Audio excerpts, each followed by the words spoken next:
So here we go. We're going to review Unit 5, Test 1. I'm going to take you guys to see what that looks like again.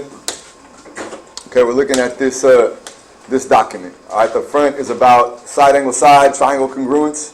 And on the back, we have the concept of similarity and, right triangles and things that work that way, proportions. All right, so we'll start off dealing with the basic triangle congruence. So in this case, we need to know what this statement means. Okay, this statement means a few different things. All right, the order of the letters is the most important thing. So we have to know that H is equal to V. Okay, because the order of the letters is the most important. Okay, the next thing that we know is that G is the second letter. Okay, and the second letter in this one is W. So that means that G would get 2 marks and W would get 2 marks. Okay, the last one out is F. F is the third letter, so that would get 3, and you would get 3 marks. Okay, but notice all we mark is the angles. Okay, now it says to mark the sides. So I think I'll do that in blue. Let's do it in different colors. All right, in blue, we mark the sides. All right, HG, the first two, and VW are the first 2 letters in the other triangle. So that means that HG is congruent to VW. Now we can look at the next 2 letters, GF and WU. Okay, GF and WU must be equal to each other. All right, now we look at the first and the last letter. That's H and F in this triangle, and in this triangle it's V and U, right? So that means that HF is congruent to VU. Okay, so this is the only thing you have to do on a problem like this, is just show me that you understand what this congruent statement means. So we could go over that again really quickly, all right, because we have another example on number 4 here. So if you wanted to, you could pause this and try to solve this problem on your own. You could draw that simple little triangle situation and mark the sides and angles, all right? It keeps kind of jumping. I'm sorry about that. We'll stop right there. All right, so again, the order of the letters is all that matters, okay? J is the first letter, and J is the first letter there, so we would mark those 2 sides, those 2 angles, excuse me, all right? And then we would say that I is the next letter, and T is the next letter there, so that means that I and T would both have the same number of marks, right? And then the last one is K. So then K would have 3 marks, and this one over here would get 3 arcs. All right? The next thing we would do is consider all the sides, right? We got JI as the first 2 and JT. So JI and JT. And then we see KI and TV. Those are the last 2 letters. So then I would mark those 2 and those 2. All right, and now we don't really have much thinking left to do because there's only 2 sides left, right?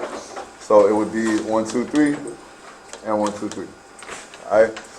So those are the things you have to do. Mark the angles and sides again.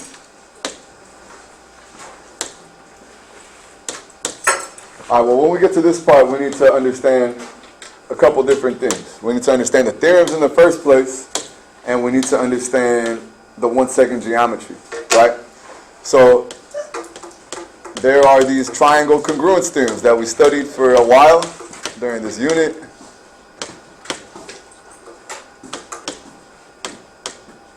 And we use some abbreviations for them, all right? That's probably the main way that you'll recall them, all right? SSS stood for side, side, side. Side angle side, all right, was SAS. Then we had ASA, that was for angle, side, angle. And then we had this one that was angle, angle, side, okay? So those ones work for any kind of triangle. There's also a 5th theorem, okay? We write side, side, angle. Okay, but it only works for right triangles. Okay, so it only works for right triangles, so don't ever try to use it unless you already know that one of the angles is 90 degrees. So we want to try to figure out if we can apply one of these theorems to this problem that we're looking at right here. And the idea is we want to try to find pairs of angles, things that are the same. For instance, I see that we're really trying to tell if this triangle that I'm going to highlight in blue, we want to know if it's congruent, okay? And congruent means identical, right? Exactly the same. So I'll go highlight this other triangle in red so we're clear about what we're talking about. Okay, we want to tell if these 2 triangles are identical. Are they exactly the same? Well, the first thing we could see is that this side has 2 marks and that side has 2 marks. So what that tells me is that we have one pair of sides. So what I taught my students to do is draw the letter S and circle it so that we don't get it confused with any of the points. Okay? That's actually the reason why we circle it. Okay? So we see that this angle is equal to that angle because they both have 1 mark. So that means we'll put the letter A right there to indicate that we have now identified that we got a pair of angles that's equal. So it looks like maybe we won't be able to do anything, but you might be able to notice that there's one side that's in both triangles, right? This side right here is both blue and red, right? And so that means that that side counts as one pair of sides. We call that a common side, okay? So we would say right now that we have the theorem of side angle side, okay? Side angle side is the theorem that we would use in this case for this situation, all right? So our answer to this problem would be, yes, the triangles are congruent, and we would be saying by side angle side, okay? Well, now on number 3, we have a different kind of question. This one's asking us whether or not we can find the additional information. So what that means is that it's telling us we already know we don't have enough information to do side angle side. What would we need to say that? Okay, well, let's look at what we have already. We got this side equal to that side, yeah? So that's 1s. Okay, we can see we got some problems up here because we can only account for one of the s. That means we're missing an angle and a side, right? Well, this is where the 1-second geometry techniques come in, right? I call this 1-second geometry because these things take only a second to do, and if you don't know them, the problems become kind of impossible, all right? One of the first things I taught you today was to mark common sides, right? That's when you have a side in both triangles. But this time, we're going to see that we have a vertical angle, right? We got vertical angles that are congruent. Okay, so I'm not just going to say vertical angles, but mark the vertical angles, right? Okay, well, how do we do that? How do we mark vertical angles? All right, well, I'm just going to go look right here and notice that those two have to be equal, okay? And because that angle is equal to that one, that tells me I have another pair of angles. So now, what's missing, right? What's missing from side angle side? Well, I see I have a side and an angle. What's missing is another side. Okay, and the side that I would need to show would be that GH, right? I would have to show that this side is equal to GX, all right? And if I could say that, then we would have side angle side. So how can I put that in words? Well, what's the name of this side? Again, we said it's G what? GH, right? So we would write GH is congruent to GX, okay?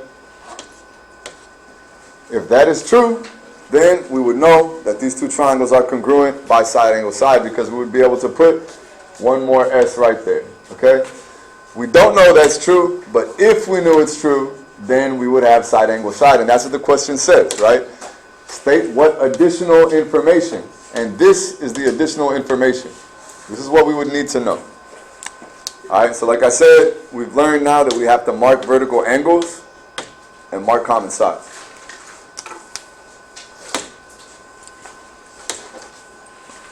So triangle congruence practice could be a little bit more, maybe I could break it down to another video, but at least you guys have some kind of a chance to try to attack those two there. All right. Now I think we'll move on to similarity. So on this problem, we're supposed to prove whether or not they're similar. And, how can we do that if we don't know what similar means, right?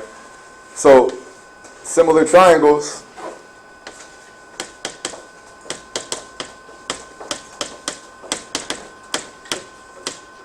have a couple things that we know in common about them. All right, one thing that they have is that corresponding angles are equal.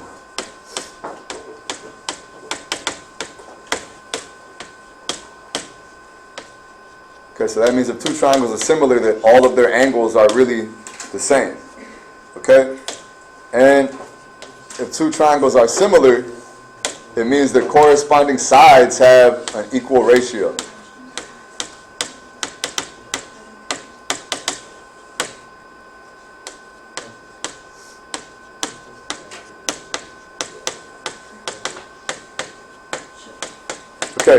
So both of these things have to be true, and if one of them is true, the other one is also true. So in this case, we can't try to figure out if these are similar by using the angles, right? Because we only know one of the angles. I know this angle is equal to that one, that's fine. That gives me one pair of angles, all right? But with similarity, notice I don't say that the corresponding sides are equal, it's that they have an equal ratio, all right? A ratio, that means it's like a fraction. We have to divide them. So when we get in here, we'll take a look at that. And I ask my students always, like, which number is bigger, 10 or 12? 12 is bigger. Which number is bigger, 40 or 48? 48. So the two bigger numbers go together. Put those together. We'll do 12 over 48. Okay? Now we do a question mark equal sign to tell if this is equal to the other side. Okay, now think about which one should go on top, right? We have on this fraction a smaller number over a bigger number. So the next one should be the same. So we got 12 over 48, and now we're going to get 10 over 40. Okay, so you want to ask yourself, is this an equal ratio? That's what we're really trying to say, right? If these two things are equal, then that means that they are similar. Okay? But maybe you can see that the bottom is 4 times the top in both of these cases, which basically means that these fractions are the same. Let's break them down. All right? On top, we got 12 times 1 and 12 times 4. All right, you might not always break down a fraction in your first try, but just keep going. If it still ends up both being even, divide them by 2 and just chop the number up little by little. In this case, I can cancel out the 12s and cancel out the 10s, and we see that I got 1/4 and 1/4, okay? Are these equal to each other? Of course they are. So I could erase the question mark, and because we know that these corresponding sides have an equal ratio, that means that the triangles are similar, okay? So that means yes, they are similar, okay? So in this case, we'd have to go tell it what was the name of the triangle. This was part of the points that we got here. So we want to notice that our statement, again, it works the same way like the triangle congruence, okay? U would be the first angle, so we see U has 2 marks, and the angle that has 2 marks right here is F. Okay, so that's pretty good if you can get that at least. We're almost done. Now we just have to figure out what goes with V. Okay, how can we figure that out? Well, take a look. V is across from the smaller side, right? Which one is bigger, 40 or 48? 48 is bigger, 40 is smaller. And look, V is opposite from the smaller side, okay? Which one of these two angles is opposite from the smaller side? Well, D is across from the 12, but E is across from 10. So that means that E would go right here, and the last letter that we have must be D, and so that would be the last one. Okay, so this would be, yes, the triangles are similar, but again, because we only had 2 fractions, and we used this angle right here, we just applied the side angle side similarity theorem. Alright? So we did some practice on this during the unit. And again, we're going to keep reviewing some different examples and non-examples as we go through this. Yeah, what's up, man? You're throwing on my shirt.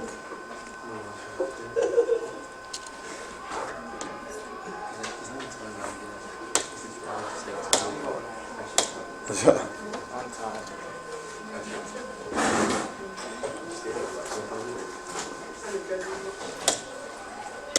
So, on this problem, we have a different situation because in this case, we're assuming they are similar because it tells us they're similar. So, what we have to do this time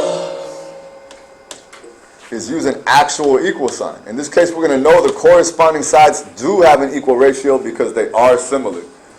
So now we just have to make a decision, okay? Let's take a look. Which angle is across from 18? All right, let's say Q is across from 18. This is going to help us notice something right now, okay? Notice that Q is the one in the middle. Okay, that means that Q must correspond with the other letter in the middle. And that's E, right? So what does that mean? Which 2 sides should I have correspond with each other? That would be 9 and 18. Okay, those 2 correspond with each other. So I could either write 9 over 18 or 18 over 9. Either one of those would be fine. All right? There's more than one way to set these problems up, but I have to show you, one of them at a time. So I have that, and now we got to figure out, would I be writing x over 12 or 12 over x? All right, how do I make that decision? Well, let's notice which one's on top. All right, 9 is on top. Tell me, which triangle did the 9 come from? Did that come from the blue triangle or this one over here that I'm going to color yellow? Right? Which one did the 9 come from? Well, the 9 came from the blue triangle, right? So that means the other thing that goes up here should also come from that blue triangle. So that means we have x over 12.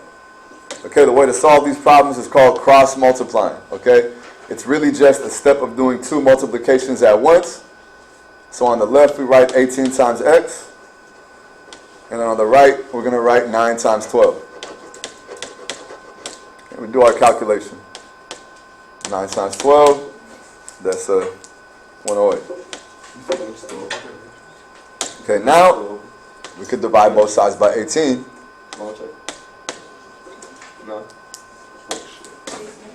So in this video, we just covered this last example. Sorry, the calculation of 108 divided by 18. We broke that down, 54 times 2, 9 times 2.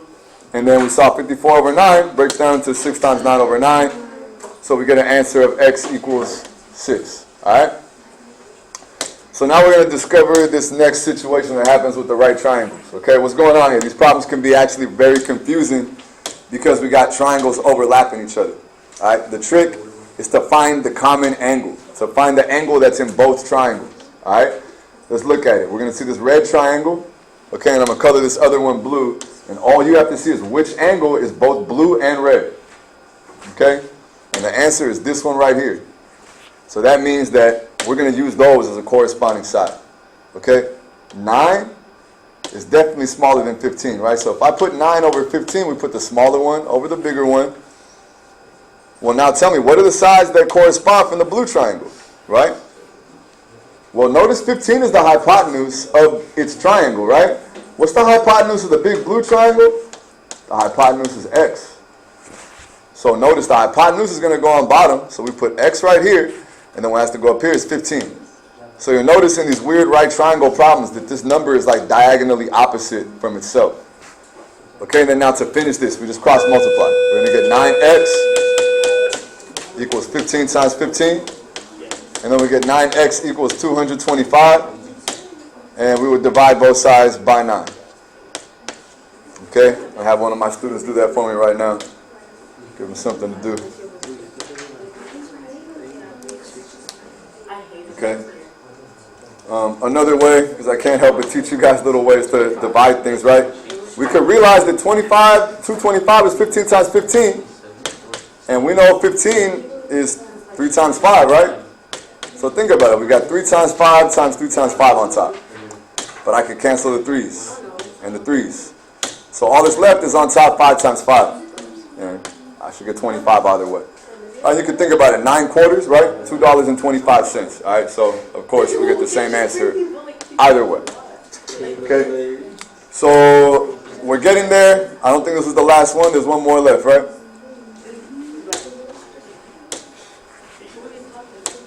Okay, and I hope the video is going well and that the students in the background, it's a long final, so they're just, decompressing or studying. Thank you, guys. All right, so what I'm going to say right now is inside over outside. I'm going to take this inside